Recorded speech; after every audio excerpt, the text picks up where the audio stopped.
আম রেখে সুপি আছে মনে করেন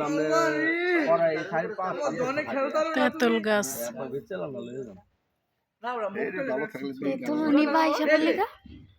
তেঁতুল আছে গাছে আমার গুমর হয়ে গেল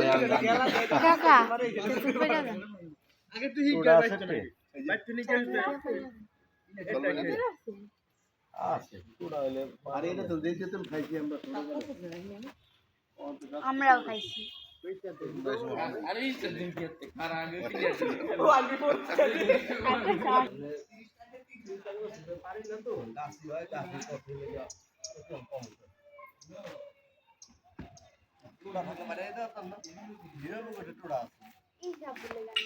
ওইটা হচ্ছে আমাদের সরকারি হাসপাতাল।